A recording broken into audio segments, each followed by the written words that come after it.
Alternating current বা পরিবর্তী প্রবাহ। পরিবর্তী প্রবাহটা কি জিনিস সেটা সম্পর্কে তোমাদের একটা ধারণা দশম শ্রেণীতেই কিন্তু দেওয়া হয়েছিল। আরেকটু বাড়তি জিনিস এখানে পড়তে হবে। আমি গোটা ব্যাপারটা এবার প্রথম থেকে বলি যে প্রবাহ মাত্রাকে দুভাগে ভাগ করা যায়। একটাকে বলা হয় সমপ্রবাহ, আর একটাকে বলা হয় বিপরীত প্রবাহ। তাহলে কি বললাম, প্রবাহ মাত্রা দুরকম হয়। একটাকে বলা হয় সমপ্রবাহ বা ডাইরেক্ট কারেন্ট, আরেকটাকে বলা হয় পরিবর্তী প্রবাহ বা অল্টারনেটিং কারেন্ট। এখন প্রশ্ন হচ্ছে কখন সমপ্রবাহ আর কখন পরিবর্তী প্রবাহ। সমপ্রবাহ হচ্ছে যদি কোনো বর্তনীতে প্রবাহ মাত্রা মান ধ্রুবক থাকে এবং সেটা সর্বদা একটা নির্দিষ্ট অভিমুখে প্রবাহিত হয়, তখন সেই প্রবাহ মাত্রাকে আমরা সমপ্রবাহ বলবো। যেমন আমরা উদাহরণ দিয়ে বলি যে সাপোজ আমি একটা বর্তনী এভাবে আঁকছি যে এখানে একটা রেজিস্ট্যান্স আছে, রোধ, এখানে একটা ব্যাটারি আছে, সাপোজ একটা চাবি লাগানো আছে। এই হচ্ছে সিম্পল একটা বর্তনী। এবার চাবিটা যখন আমি অন করে দেবো তখন এই বর্তনীর মধ্য দিয়ে তড়িৎ প্রবাহ যাবে এবং তড়িৎ প্রবাহের মান কত হবে, I equal to E by R plus R. Small আরটা হচ্ছে আভ্যন্তরীণ রোধ, ক্যাপিটাল আরটা হচ্ছে বাহ্যিক রোধ। এবার তুমি দেখো এই আই এর মানটা কার কার উপর ডিপেন্ড করে, ই এর উপর, ই কনস্ট্যান্ট, ক্যাপিটাল আর এর উপর আর এর মান কনস্ট্যান্ট, স্মল আর এর উপর এটাও কনস্ট্যান্ট। তাহলে আমি বলতে পারি এখানে এই বর্তনীতে যতক্ষণ পর্যন্ত ব্যাটারিটা অ্যাক্টিভ থাকবে ততক্ষণ পর্যন্ত একটা নির্দিষ্ট মানের প্রবাহ মাত্রা পাবো। তার মানে এখানে আই ইকুয়াল টু কনস্ট্যান্ট। শুধু তাই নয়, আমি জানি কারেন্টটা সবসময় প্লাস টার্মিনাল থেকে মাইনাস টার্মিনালের দিকে ফ্লো করবে। কখনো কি এরকম হবে যে এই থেকে এদিকে যাওয়ার পর ক্লকওয়াইজ যাওয়ার পর আবার উল্টো দিকে ফ্লো হবে? সেটা কখনোই সম্ভব নয়। যতক্ষণ পর্যন্ত ব্যাটারির পজিটিভ এদিকে আছে, নেগেটিভ এদিকে আছে, current clockwise according to this circuit flow করতে থাকবে। তাহলে এই ধরনের বর্তনীর ক্ষেত্রে আই ইকুয়াল টু কনস্ট্যান্ট এবং এর ডিরেকশনটাও কনস্ট্যান্ট। এই ধরনের প্রবাহকে আমি বলবো সমপ্রবাহ। এবং সমপ্রবাহ এটাকে যদি আমি লেখচিত্রের সাহায্যে দেখাবার চেষ্টা করি, যে একদিকে আমি টি প্লট করলাম, একদিকে আমি আই প্লট করলাম, কি পেয়েছি, আই ইকুয়াল টু কনস্ট্যান্ট। মানে তুমি এক্স ওয়াই লেখচিত্রে y ইকুয়াল টু কনস্ট্যান্ট, লেখচিত্র কেমন হয়, এক্স অক্ষের সমান্তরাল। মানে এটা তোমার বোঝাচ্ছে যতই সময় যাক কারেন্টের মানটা কিন্তু অপরিবর্তিত থাকে এবং অবভিয়াসলি ডিরেকশনটাও কোনোভাবে চেঞ্জ হয়নি। তাহলে এই ধরনের প্রবাহ মাত্রা হয়ে গেল সমপ্রবাহ। এখন যদি কোনো একটা বর্তনীতে প্রবাহ মাত্রা নির্দিষ্ট সময় পর পর অভিমুখ পরিবর্তন করে, তাহলে সেই প্রবাহ মাত্রাকে আমরা বলবো পরিবর্তী প্রবাহ বা অল্টারনেটিং কারেন্ট। এরকম ব্যাপার বলতে চাইছে, সাপোজ এখানেও আমি একটা রোধ নিয়েছি আর এসির যেটা উৎস সেটাকে সাধারণত এইভাবে দেখানো হয়। এটা হচ্ছে তোমার এসি উৎস, ব্যাটারি যেমন ডিসি উৎস তেমনি এটা হচ্ছে এসি উৎস। তো এই ধরনের বর্তনীর ক্ষেত্রে কি হয়, এই এসি উৎসের ক্ষেত্রে এই প্লাস মাইনাস, সাপোজ একটা নির্দিষ্ট সময় ধরে এটা প্লাস মাইনাস রইল, তাহলে কারেন্টটা তোমার এই দিকে ফ্লো করবে। কিছুক্ষণ পর কি হবে, একটা নির্দিষ্ট সময় এটা মাইনাস হবে, এটা প্লাস হয়ে যাবে, তাহলে কারেন্টের ডিরেকশন এবার এদিকে হয়ে যাবে। এইভাবে কারেন্টের ডিরেকশন একটা নির্দিষ্ট সময় পর পর পরিবর্তিত হবে। ঠিক আছে, এই ধরনের প্রবাহ মাত্রাকে আমরা বলবো পরিবর্তী প্রবাহ মাত্রা। ঠিক, এবং এটাকে যদি আমি লেখচিত্রের সাহায্যে প্লট করি, সাধারণত যেহেতু অভিমুখ পরিবর্তন করে তাই সাধারণত আই বা ই যেটাই বলবে পরিবর্তী তড়িৎচালক বল বা প্রবাহ মাত্রা এইভাবে সাইন কার্ভের মতো করে দেখানো হয়। এটা কি বোঝাচ্ছে, যত সময় যাচ্ছে আস্তে আস্তে দেখো কারেন্টটা বাড়ছে, এদিকে সময় যাচ্ছে কারেন্ট আস্তে আস্তে বাড়ছে, বাড়তে বাড়তে এই পার্টিকুলার টাইম পরে কারেন্টটা ম্যাক্সিমাম হলো। এরপরে যত কারেন্ট টাইম যাবে আস্তে আস্তে কারেন্টটা এবার কমতে থাকবে, কমতে কমতে কমতে কমতে এই অবস্থাটাই জিরো হয়ে গেল। এরপরে কি হবে, যত টাইম যাচ্ছে দেখো কারেন্টটা উল্টো দিকে ফ্লো করছে, সেই জন্য আমি এটাকে নেগেটিভ দিকে দেখিয়েছি।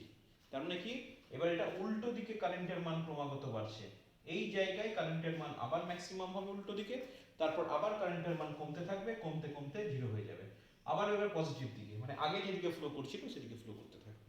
তাহলে এটা মানেটা ঠিকঠাক থাকছে।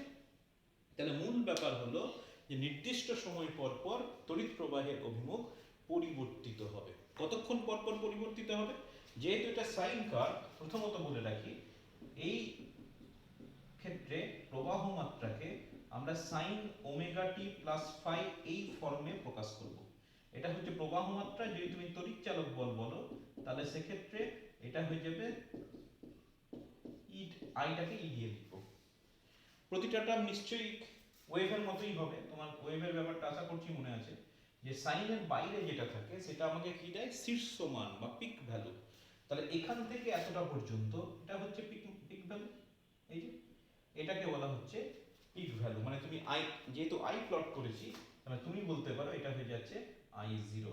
একই রকম ভাবে এটাও তোমার হয়ে যাবে আই জিরো, বা এটা বলতে পারো মাইনাস আই জিরো। ঠিক আছে? যদি তড়িৎ চালক বল প্রকাশ করতে তাহলে সেটা হয়ে যেত ই জিরো। তাহলে আমি কি পেলাম? শীর্ষ মান। ঠিক ওয়েভের মতো করেই তোমাকে করতে হবে, ওইটাকে বলা হচ্ছে শীর্ষ মান। ওমেগাটা কি?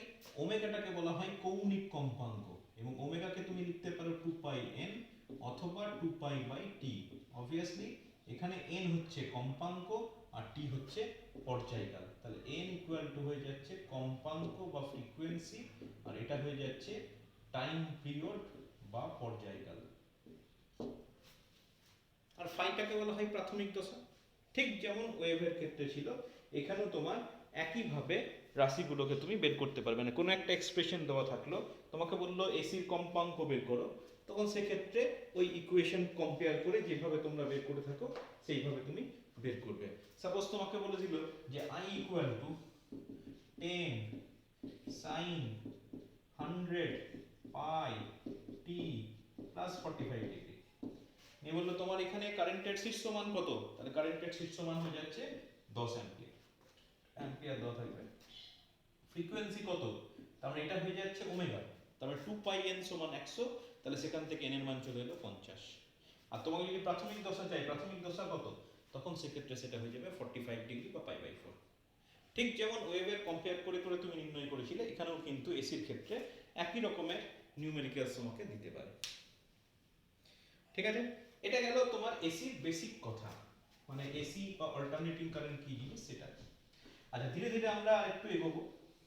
যেমন ঠিক পরে আমি যেহেতু দেখতে পাচ্ছি কারেন্টের মান সময়ের সঙ্গে সঙ্গে পরিবর্তনশীল হচ্ছে, তো আমি চাইছি এখানে একটা গড় মান বের করতে। অ্যাভারেজ কত?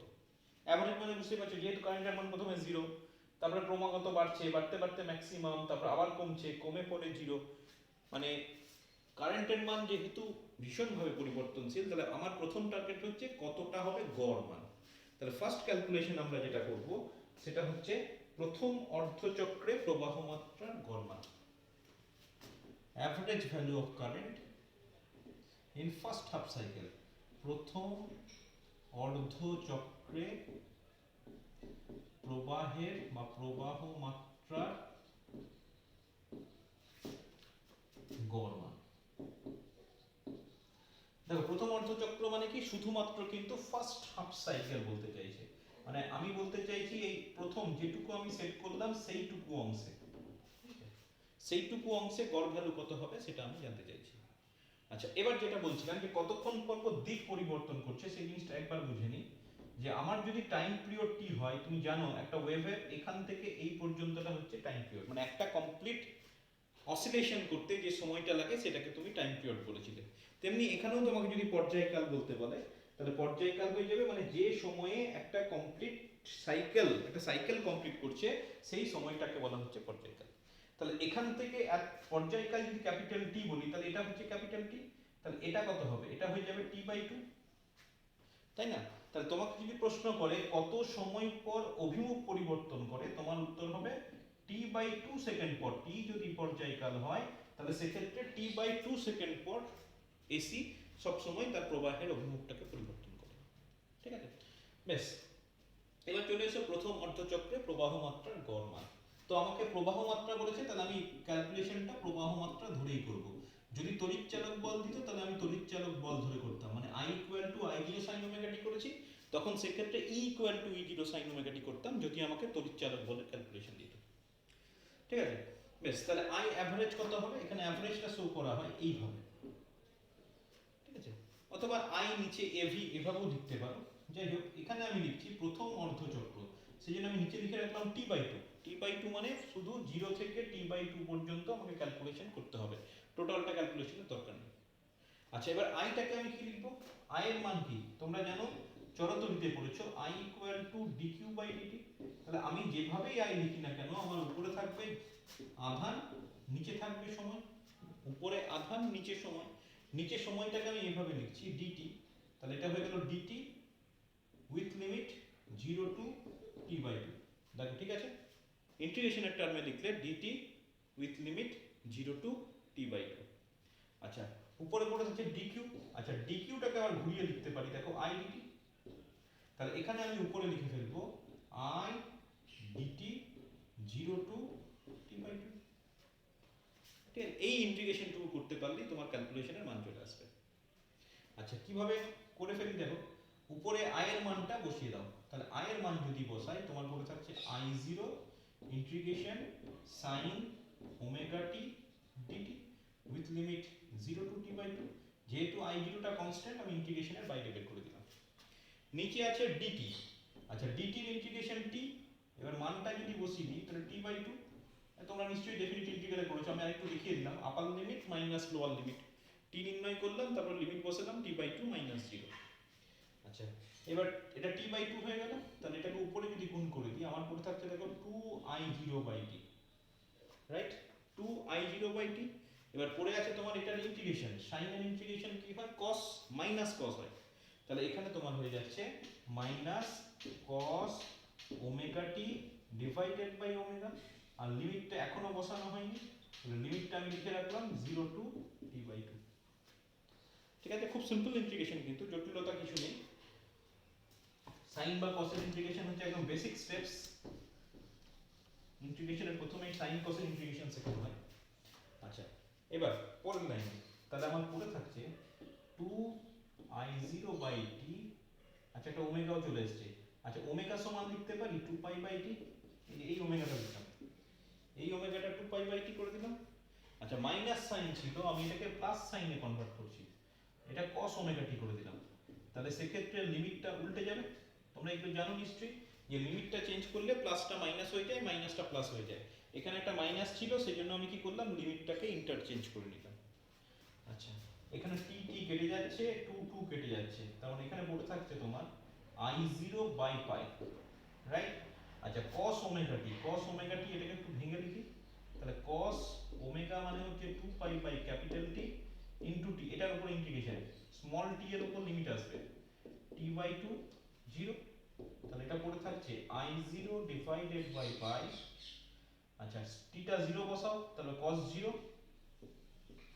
মাইনাস, এবার t/2 বসাও, তাহলে পড়ে থাকছে cos 2π/t ইনটু t/2।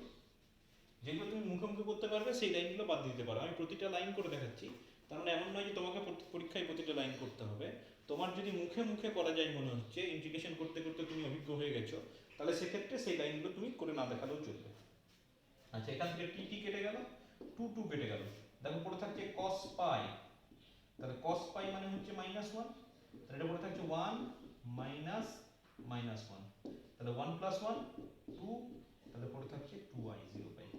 এবং এটা যদি তুমি ক্যালকুলেশন করো, এটা আসবে 0.637 ইনটু I0, 2/π বের করলে তাই আসবে। তাহলে ফাইনালি আমি পেলাম I average for the first half cycle, এটা হয়ে যাচ্ছে 0.637 I0। এই ক্যালকুলেশনটা পরীক্ষায় খুব দেয়, সুতরাং ভালো করে দেখে রাখবে যে প্রথম অর্ধচক্র বলেছে, সেই অর্ধচক্রে গড় মান হয়ে যাবে এটা। যদি দ্বিতীয় অর্ধচক্রে নেগেটিভ হাফ সাইকেল দিত, তাহলে একটা মাইনাস সাইন আসতো, প্রথম থেকে একটা করে মাইনাস সাইন দিতাম, তাহলে সেক্ষেত্রে -0.637 ইনটু I0 আসতো। ঠিক আছে, বেশ। এটা হলো প্রথম অর্ধচক্রে। কিন্তু প্রথম অর্ধচক্র দিয়ে তো আমাদের কাজ চলবে না, আমরা যদি একটা এসি একটা ফুল সাইকেল বলি, তাহলে সেক্ষেত্রে পূর্ণ চক্রের ব্যাপারটা তোমাকে নিতে হবে। তাহলে প্রথম অর্ধচক্রের মান যখন বেরিয়ে গেল, নেক্সট আমার ক্যালকুলেশন হবে পূর্ণ চক্রে প্রবাহ মাত্রার গড় মান। পূর্ণ চক্র মানে একদম 0 থেকে t হবে। আচ্ছা, 0 থেকে t, তাহলে প্রথমে এটা হয়ে গেল প্রথম অর্ধচক্রে, এটা হয়ে যাচ্ছে পূর্ণ চক্রে প্রবাহ মাত্রা গড় মান। তাহলে পূর্ণ চক্র মানে কি চেঞ্জ হবে, T/2 এর জায়গায় শুধুমাত্র T আসবে, বাস এইটুকু খালি পার্থক্য। বাকি এবার ক্যালকুলেশনে যা আসবে সেটা তোমাকে দেখতে হবে। তাহলে প্রথম দিকের লাইনগুলো সেম। প্রথমে আমি কি ধরবো, ধরি I = I0 sin omega t। এখানে তুমি I0 ব্যাখ্যা করবে, এখানে তুমি ওমেগা ব্যাখ্যা করবে, ঠিক আছে। তারপর তুমি বলবে যে প্রবাহ মাত্রা পূর্ণ চক্রে প্রবাহ মাত্রার গড় মান I average for time t। এবার ইন্টিগ্রেশন একই রকমের, খালি লিমিটটা 0 টু t, লিমিটটা 0 টু t। তাহলে এখানে T/2 - 0 হবে না, এটা হবে T - 0, আর এইখানে হয়ে যাবে 0 টু t। এই পর্যন্ত কোনো চেঞ্জ নেই, রাইট।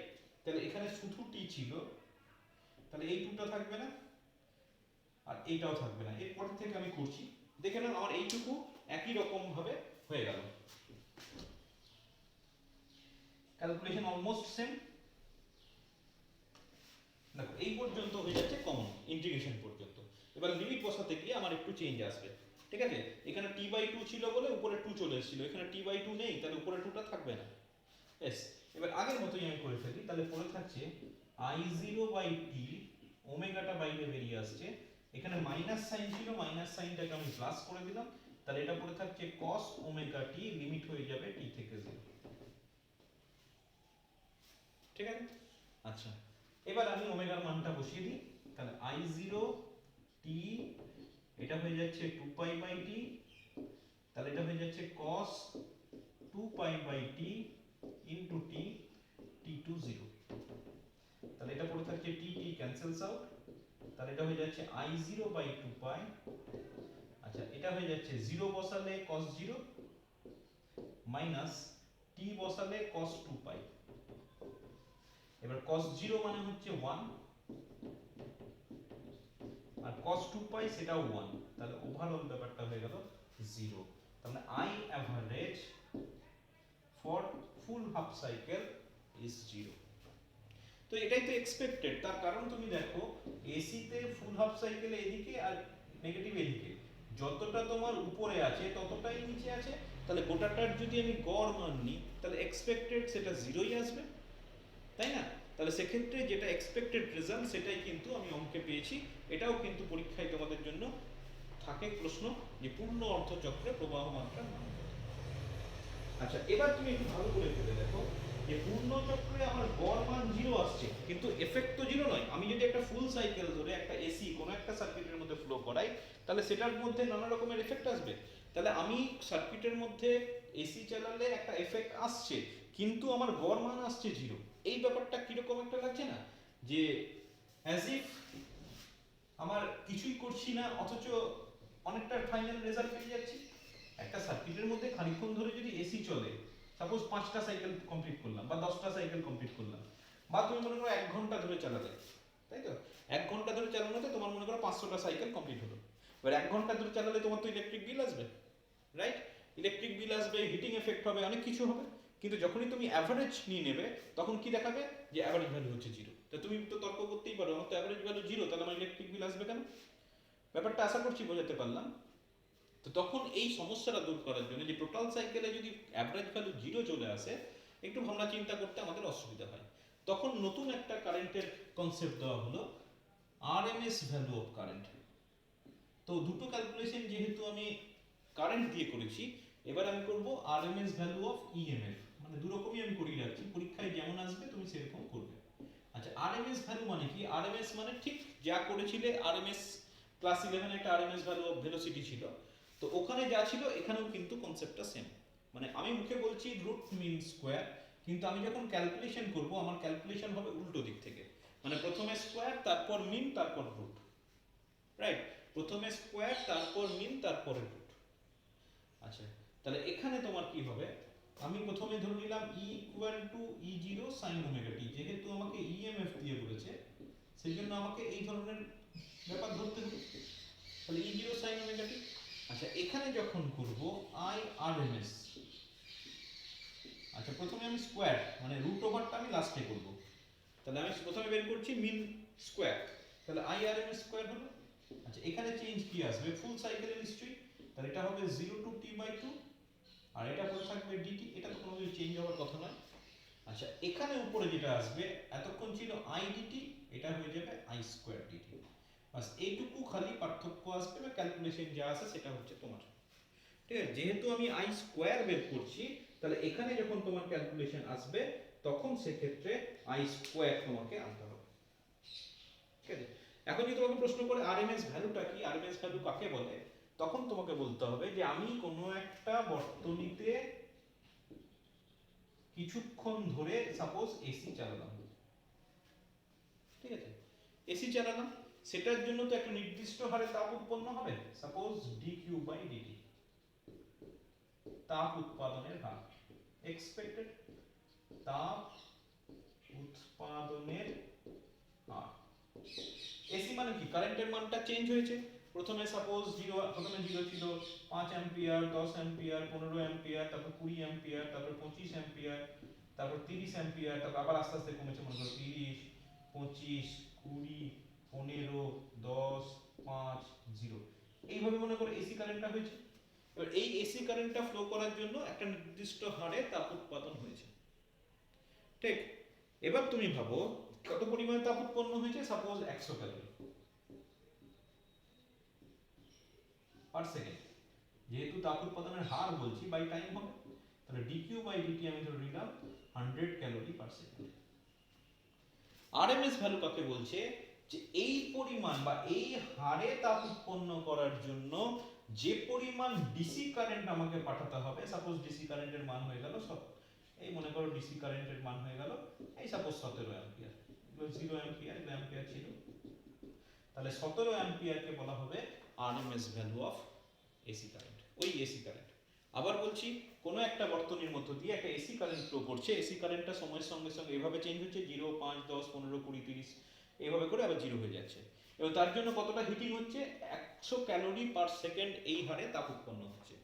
তো বলা হচ্ছে যে যে পরিমাণ সমপ্রবাহ পাঠালে ওই একই হারে তাপ উৎপন্ন হবে ওই বর্তনীতে, সেই পরিমাণ প্রবাহ মাত্রাকে ওই এসি ভ্যালুর, এসি মানে এসি অল্টারনেটিং ইএমএফ হতে পারে, সেই অল্টারনেটিং কারেন্টের আরএমএস ভ্যালু বলে। ঠিক আছে, এই হচ্ছে তোমার আরএমএস ভ্যালুর কনসেপ্ট। এবার তোমাকে আমি বলি যে আরএমএস ভ্যালু দিলে আমার কি সুবিধা হবে, কাকে বলে হলো কি সুবিধা হবে। দেখো, আমরা যদি গ্রাফিক্যালি ব্যাপারটা দেখতে চাই, যে আমার একটা এসি ইএমএফ বলো বা এসি কারেন্ট বলো, আমার মনে করো এই ছিল একটা এসি কারেন্ট, সাপোজ এটার ভ্যালু হচ্ছে 2 অ্যাম্পিয়ার, আমি অ্যাজ ফর এক্সাম্পল বলছি, টি এদিকে আমি প্লট করলাম আই, রাইট। এবার যদি আমি রুট মিন স্কোয়ার বের করতে চাই, প্রথমে মিন স্কোয়ার করব, তারপর মিন করব, এই তো। তাহলে প্রথমে যখন আমি স্কোয়ার করে দেবো, দুইটা কি হয়ে যাবে 4, তাহলে স্কোয়ার করলে সেক্ষেত্রে এরকম হয়ে গেল, সেক্ষেত্রে এটা হয়ে যাবে 4, এটাও হয়ে যাবে 4, এটা 2 2 ছিল, সরি এখনো হয়নি, এটা ফার্স্ট সাইকেলটাই আঁকলাম, তাহলে এটা 2 ছিল, 4 হয়ে গেল। এবার যেটা নেগেটিভ পার্ট আছে, তুমি জানো যে -2 যেটা ছিল, -2 কে স্কোয়ার করলে কিন্তু -4 হয় না, কি হয়, +4 হয়। তাহলে ওই পার্টটাও কিন্তু তোমার এই দিকে চলে এলো। তাহলে তুমি একটা জিনিস বুঝতে পারলে যে মাইনাস পার্টটা এখানে আর থাকবে না। ওখানে 0 হচ্ছিল কেন, কারণ কিছুটা প্লাস ছিল, কিছুটা মাইনাস ছিল, যখন অ্যাভারেজ নিলাম 0 হয়ে গেল। কিন্তু এখানে আমি কি করলাম, মাইনাস পার্টটাকে যখনই স্কোয়ার করছি, তখন এটা আই ছিল, এটা আই স্কোয়ার, যখনই স্কোয়ার করছি মাইনাস পার্টটা প্লাসের দিকে চলে আসছে। তাহলে এখন যদি আমি অ্যাভারেজ ভ্যালু নিই, তারপরে যদি আমি রুট করি, আমি তো রুট করবোই লাস্টে, তাহলে রুট করলে গোটা ব্যাপারটা সেম থাকছে। কিন্তু এবার যদি অ্যাভারেজ ভ্যালু করি, তুমি দেখে নাও কখনোই 0 আসবে না। তার কারণ কি, এখানে মাইনাসের কোনো পার্টই নেই, 0 হওয়ার কোনো প্রশ্নই নেই, তাই না? সেই জন্য এখানে এই আরএমএস ভ্যালুর কনসেপ্টটা নেওয়া হলো।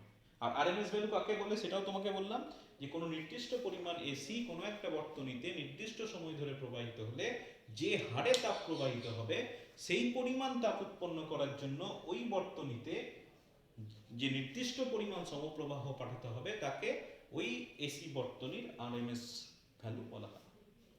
ঠিক আছে, বেশ, এবার ক্যালকুলেশনে চলে এসো। কি আছে, I square DT by DT, তাহলে এখানে আই স্কোয়ার করে দাও।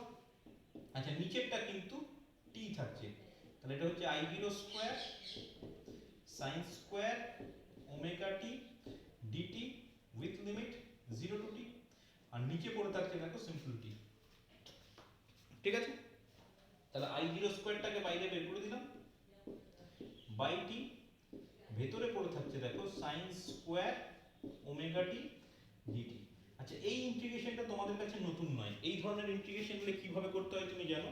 কি করতে হয়? প্রথমে 2 দিয়ে গুণ করতে হয়, তাহলে এখানে এটা 2 দিয়ে ভাগ চলে আসবে, ঠিক আছে? তাহলে এবার তুমি ইন্টিগ্রেশনটা করে ফেলো। তাহলে পড়ে থাকছে এটা কিন্তু I R M S square, তাহলে এটা হয়ে যাচ্ছে I zero square by 2t যেমন ছিল থাক। আচ্ছা, এটা হয়ে যাবে তোমার 1 minus cos 2 omega T 0 to T DT. তাহলে এটা পড়ে থাকছে I zero square by 2t। আচ্ছা, এটা হয়ে যাচ্ছে integration DT with limit 0 to T minus দুভাগে ভেঙে দিলাম cos 2 ওমেগা টি ডিটি। নতুন নয় তোমাদের কাছে, তো খুব সিম্পল হয়ে গেছে এখন ইন্টিগ্রেশনে। আচ্ছা, পড়ে থাকছে I zero square by 2t, প্রথম টার্মটা থেকে পড়ে থাকছে শুধু টি। আচ্ছা, তারপরের টার্মটা থেকে পড়ে থাকছে দেখো sin 2 omega T by 2 omega, এটার লিমিট থাকবে 0 টু টি। আচ্ছা, তাহলে এটা পড়ে থাকছে আই জিরো স্কোয়ার বাই 2, এটা গুণ করে দিলে। আচ্ছা, এই টার্মটা যখন তুমি মান বসাবে, টি বসাবে, আসবে sin 2 পাই 0, আবার 0 আছে sin 0, গোটা টার্মটাই 0 চলে আসবে। সুতরাং ওই ক্যালকুলেশন দেখার দরকার নেই, তুমি ঘরে একবার চেষ্টা করে দেখতে পারো, করে দেখবে ওটা 0ই আসবে। তাহলে I R M S square আমি কি পেলাম? I zero by I zero square by 2, কিন্তু I R M S square তো নয়, এটা মিন হয়ে গেল। প্রথমে স্কোয়ার করেছি, এতটা করলাম, মিন এলো, তাহলে এবার আমার হচ্ছে আই আর এম এস কি করতে হবে? রুট ওভার করে দিতে হবে। তাহলে রুট ওভার করলে পড়ে থাকছে আই জিরো বাই রুট 2, এটা ক্যালকুলেশন করলে আসবে 0.707 ইন্টু আই জিরো। তাহলে আই আর এম এস এর ভ্যালু হচ্ছে 0, ও আই দিয়ে করে ফেললাম, সরি, মানে ই দিয়ে করবো ভেবেছিলাম, গোটা ক্যালকুলেশনটা আই দিয়ে হলো, তুমি বাড়িতে ই দিয়ে করে দেখবে, কিছুই না, আইকে খালি ই লিখতে হবে। তাহলে এটাও প্রবাহ মাত্রারই আর এম এস মান হয়ে গেল, ঠিক আছে? এটা হয়ে যাবার পর এখানে নতুন একটা প্যারামিটার নিয়ে আসা হলো আকৃতি গুণক বা ফর্ম ফ্যাক্টর। কাকে বলা হয় আকৃতি গুণক? নতুন একটা কনস্ট্যান্ট বলতে পারো। আকৃতি গুণক হচ্ছে একটা রেশিও। কিসের রেশিও? কি থাকবে? তোমার থাকবে I RMS divided by I average in the first half cycle. এই অনুপাতটাকে বলা হচ্ছে আকৃতি গুণক। তুমি আই দিয়ে না বলে তুমি যদি ই দিয়ে বলো, তাহলে এটা হয়ে যাবে E RMS E average on the first half cycle. তাহলে ই আরএমএস আমি আই দিয়ে করেছি, যেহেতু আই দিয়ে ক্যালকুলেশনটা করি, আই আরএমএস এর ভ্যালু কত? 0.707 ইনটু আই জিরো, আর এটা পড়ে থাকছে 0.637 ইনটু আই জিরো। এটা ক্যালকুলেশন করলে পড়ে থাকবে 1.11, এবং এটা যে কোনো বর্তনীর জন্য সবসময় ধ্রুবক। তাহলে ফর্ম ফ্যাক্টর হয়ে গেল 1.11, ঠিক? এবং এটা হয়ে যাচ্ছে একটা রেশিও, কার ratio? RMS value obviously full সাইকেলে, আর average value in the first half cycle. এই দুটোর অনুপাতকে বলা হচ্ছে আকৃতি গুণক। আচ্ছা, এবার আমরা ছোট ছোট কিছু প্রবলেম নিয়ে আলোচনা করব।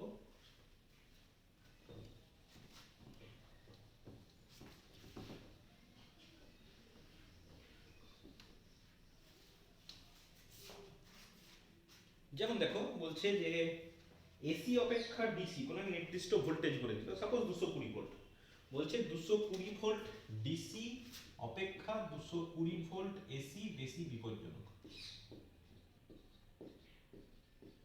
ঠিক আছে? বলছে ইট ইজ মোর ডেঞ্জারাস। কেন? এখন ডেঞ্জারাস দুটোই, ডিসি হলেও ডেঞ্জারাস, এসি হলেও ডেঞ্জারাস, কিন্তু এসিটা হচ্ছে মোর ডেঞ্জারাস। তার কারণ কি? যখন আমার 220 ভোল্ট ডিসি বলছে, তার মানে হচ্ছে ওই নির্দিষ্ট পরিমাণ বিভবের জন্য যে প্রবাহ মাত্রা হয়, সেই প্রবাহ মাত্রাটা, মানে আমার শরীরের মধ্য দিয়ে 220 ভোল্টের জন্যই প্রবাহ মাত্রা যাবে।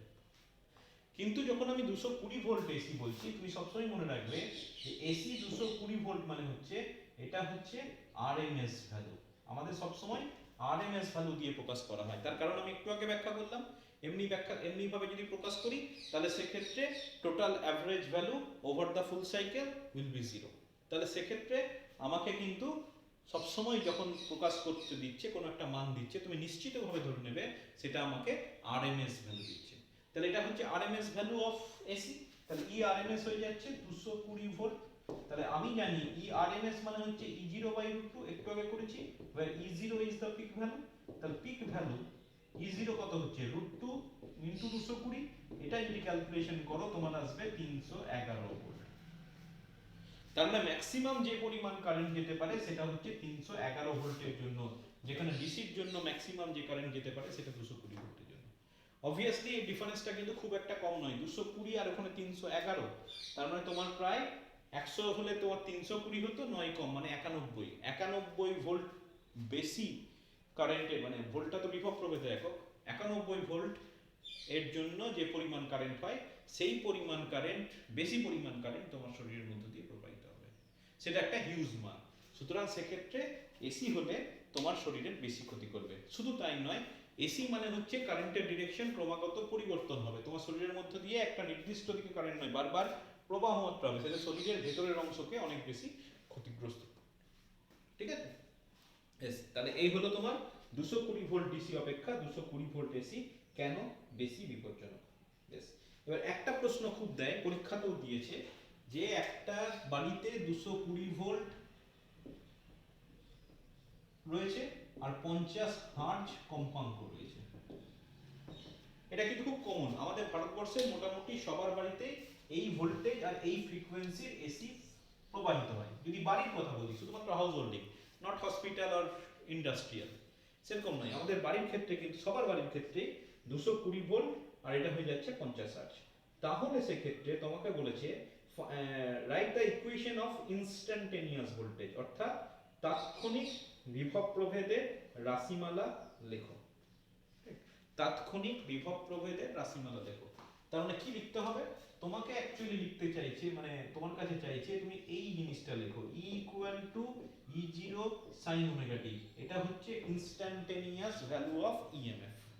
তাহলে তোমার কি কি দেওয়া আছে, তোমার দেওয়া আছে এখানে যেটা, সেটা হচ্ছে ERMS দেওয়া আছে, ERMS ইকুয়াল টু বলেছে 220 ভোল্ট, রাইট।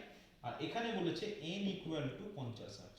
তাহলে n যদি 50 হয় তাহলে ওমেগা সমান হচ্ছে 2 পাই n, তাহলে 2 পাই n মানে হয়ে যাচ্ছে 2 পাই ইনটু 50, তাহলে এটা হয়ে গেল 100 পাই। আর ERMS এটা বলেছে, তাহলে E0 বাই √2 সমান হচ্ছে 220, তাহলে E0 ইকুয়াল টু হয়ে যাচ্ছে 220 √2, মানে এক্ষুনি বললাম 311। তাহলে এটা আমি কি লিখবো, তাহলে তাৎক্ষণিক ভোল্টেজের মান হয়ে যাচ্ছে 311 sin ওমেগার মান হচ্ছে 100 পাই into t। This is the value of instantaneous voltage.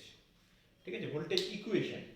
ঠিক আছে, এইটুকু লিখলে তোমাকে 2 নম্বর দিয়েছিল এই মানের জন্য ইনস্ট্যান্টেনিয়াস ভোল্টেজ লিখতে, খুব কাছাকাছি 2016-17 সালে দিয়েছিল, সুতরাং তোমাদের জন্য ইম্পর্টেন্ট। আচ্ছা বেশ, এবার বলি যেটা, এটাও খুব কমন টাইপের ইকুয়েশন, একবার আলোচনা করলাম, যে তোমাকে মনে করে দিয়েছে কোনো একটা এসি কারেন্ট হচ্ছে I equal to 15 sin 200 pi t minus pi by 15 ampere. ঠিক আছে, এটা হচ্ছে কোনো একটা প্রবাহ মাত্রার মান। কি কি জানতে চেয়েছে, তোমার জানতে চেয়েছে, দেখো পিক ভ্যালু, ফ্রিকোয়েন্সি, আর বলেছে ERMS, এই তিনটে জিনিস নির্ণয় করো। ঠিক আছে, এখান থেকে কিন্তু তোমাকে প্রথম অর্ধচক্রে গড় মানও জানতে চাইতে পারে, মানে তোমার এখানে E in the first half cycle কত হবে সেটাও জানতে চাইতে পারে। ঠিক আছে, তাহলে আমি সবগুলোই বের করে দেখিয়ে দিচ্ছি। ও I দিয়েছে, তাহলে IRMS হবে এটা, IRMS, আর এটা হচ্ছে I average in the first half cycle. এক এক করে বের করে দিই। I0 টা বের করা কিছু নয়, I0 ইকুয়াল টু হয়ে যাচ্ছে 15 অ্যাম্পিয়ার, হয়ে গেল। n এখানে হয়ে যাচ্ছে 2 পাই n মানে 200 পাই, 2, আচ্ছা একবার লিখে দিই, এখানে তোমার ইকুয়েশন থেকে ওমেগা হচ্ছে 200 পাই, এবার ওমেগা মানেই হচ্ছে 2 পাই n ইকুয়াল টু 200 পাই, উভয় পক্ষ থেকে পাই পাই কেটে গেল, তাহলে n ইকুয়াল টু পড়ে থাকছে 100, এখানে একক হয়ে যাবে অবভিয়াসলি হার্জ, দুটো হয়ে গেল। আচ্ছা এবার বলছে IRMS কি করে বের করব, IRMS মানে হচ্ছে I0 বাই √2, তাহলে এটা পড়ে থাকবে 15 বাই √2 অ্যাম্পিয়ার। আর বলেছে I average in first half cycle, এটা ভ্যালু ছিল বোধহয় 2I0 বাই পাই, তাহলে এটা পড়ে থাকছে 2 বাই পাই ইনটু I0 মানে 15, অবভিয়াসলি এটাও অ্যাম্পিয়ার।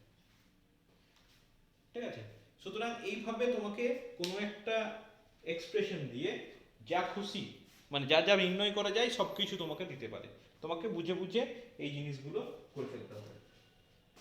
আচ্ছা, নেক্সট নেক্সট বলেছে যে 50 হার্জ কম্পাঙ্কযুক্ত একটা পরিবাহী লাইন, এটা ইন জেনারেল আমাদের সবার বাড়িতেই তাই থাকে 50 হার্জ। বলছে 50 হার্জ ফ্রিকোয়েন্সির একটা পরিবর্তী লাইনে কারেন্টের অভিমুখ কত সময় পর পর পরিবর্তিত হবে। ঠিক আছে, তোমাকে বলে দিয়েছে n ইকুয়াল টু 50 হার্জ, নিয়ে বলেছে কারেন্টের অভিমুখ কতক্ষণ পর পর পরিবর্তিত হবে। তো অলরেডি আমি আলোচনা করেছি এটা যদি এসি হয় তাহলে এখান থেকে এতটাকে বলা হয় টাইম পিরিয়ড, তাহলে কতক্ষণ পর পর চেঞ্জ হয়, t/2 টাইম পরে চেঞ্জ হয়। তো আমার এখানে কম্পাঙ্ক দেওয়া আছে, তাহলে এখান থেকে আমার প্রথম কাজ হচ্ছে টাইম পিরিয়ড বের করা, তাহলে সেটা কত হচ্ছে 1/50 অবভিয়াসলি সেকেন্ডে। তাহলে নির্ণেয় সময় কত হবে, রিকোয়ার্ড টাইম নির্ণেয় সময় ইকুয়াল টু t/2, তাহলে এটা পড়ে থাকছে 1/50/2, তাহলে এটা হয়ে যাচ্ছে 1/100, তাহলে এটা হয়ে যাচ্ছে 0.01 সেকেন্ড।